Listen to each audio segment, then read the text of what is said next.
Good evening guys. Ayan, luto tayo ng ampalaya guys. Ginisang ampalaya para sa hapunan. Ayan guys, with itlog. Ayan, 6 na itlog. Ako lang mag-isa kakain ito. Ayan o, masarap ang gulay pag minsan-minsan din. Ayan o, wow, malapit na siyang maluto. I-half cook ko lang to guys para mas malasa, mas masarap. Masarap kasi ang ampalaya pag half cook lang.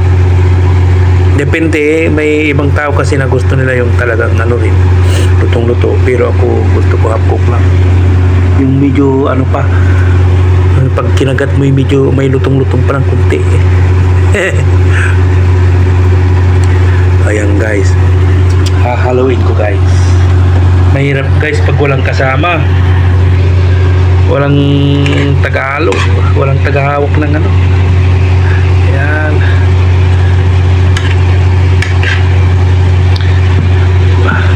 dali natin yung sabaw nya. Nagsabaw kasi yung ano guys, sibuyas sa kamatis. Tatanggalin ko muna siya. Ayan, mahirap pag isa, mahirap pag video. Ay, muntik nang mahulog ang aking niluluto. Ayan, sulok kasi ako dito sa kwarto guys, kasi hiniram lang ako dito sa kabilang project. May nilifting kasi ako. Bali sa linggo lang ako rito.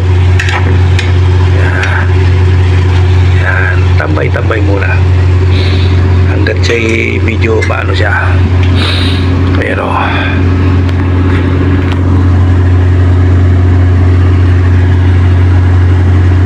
nilagay ko lang siya sa 1,400 na temperature kasi masyadong malakas ang apoy nito.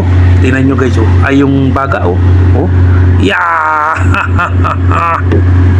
Nagbabaga ang ating lutuan.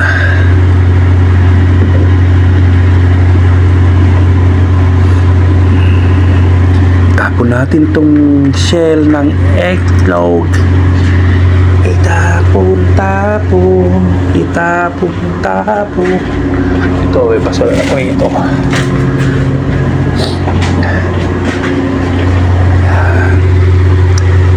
Teng.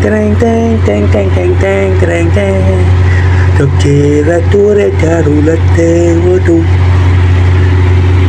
Malapit nang maluto ang ampalaya ko. Ang ginisang ampalaya na may itlog. Yan guys, isa pang halo guys, para ito'y matapos na at ako'y gutom na.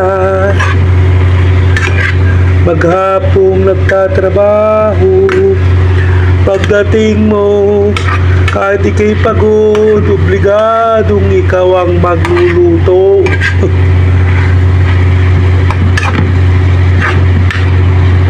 Yan, lapit na guys. Yun, ilagay na natin ang itlog guys. Yun, you know, up. Yun na. Paano yan? Hindi ko mahawakan. Ganito muna guys. At hindi ko mahawakan.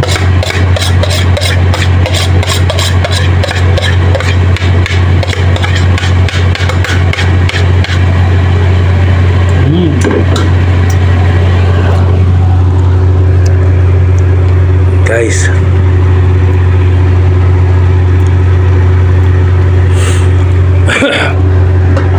hindi inuubo-ubo tayo guys, gawa ng panahon, tag-init.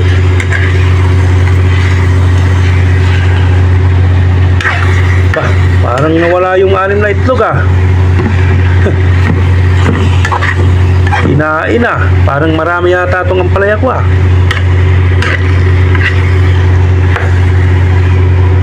Okay guys, sa susunod naman na video, huwag niyo pong kalimutan i-subscribe ang aking YouTube channel, like and share, ganun din sa aking Facebook page, follow, and like and share. Thank you guys.